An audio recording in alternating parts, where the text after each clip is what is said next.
but there.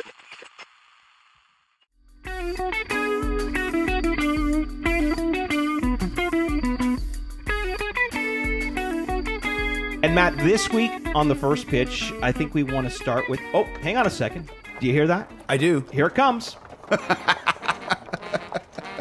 Fans, that is the official bandwagon of Outta The Park. Yes. Because isn't it funny? Isn't it funny, Matt, that maybe 3 weeks ago, 4 weeks ago, we were getting message after message after message. Season's done. They're over. What's going on with this team? Are they not motivated? Fire Gibby. Fire Shapiro. Fire Atkins. I'm packing in. I'm not watching any more baseball this summer. Yeah, it's funny. I went and checked the NSR Twitter feed from 6 weeks ago.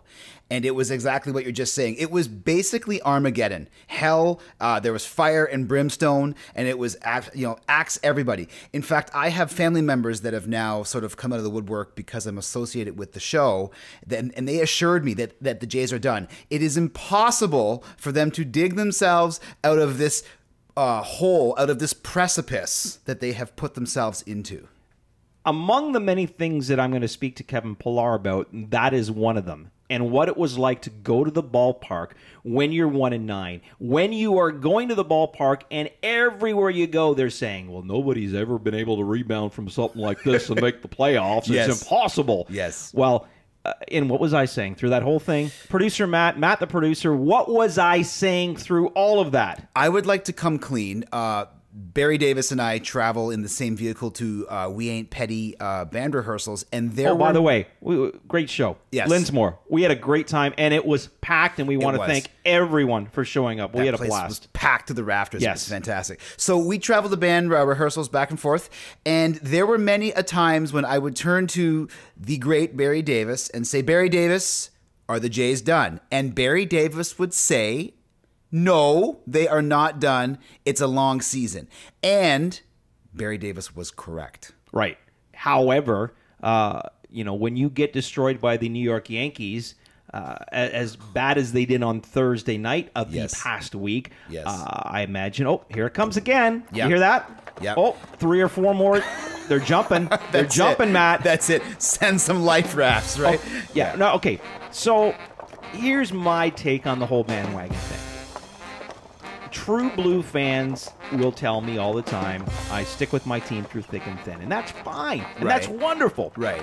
If you're going to jump on and off the bandwagon, that's okay too. Right. If that's what turns you on, if that's what gets you going, if that's what really makes you feel good, if it makes you feel a lot better to feel like crap when the team is doing poorly, then by all means. But in my opinion, the over-exaggeration... Now, this is just me. The over-exaggeration is partly to do with the fact that there was 22 years of futility, and there was 22 years of, but wait till next year.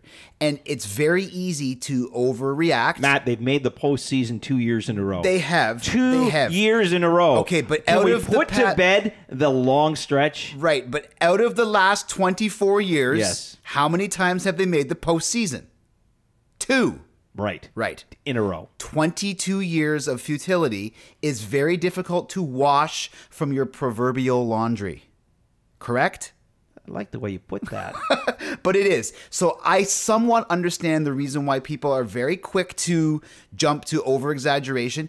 I was one of them, and I will admit it. However, 2 years in the ALCS, we should be a little bit more level-headed when it comes to these Jays. The thing I get a kick out of when it comes to the bandwagon, as I said, it goes year to year, it goes month to month, and it also goes game to game, and it can go at bat to at bat. It's true. I mean, one minute Justin Smoke is a GOAT, and then he hits a couple of home runs, and everyone loves him, and then he strikes out. How about Ryan Goins? Ryan Goins can constantly hear how great his defense is, and then he makes an error. He's not, on and off.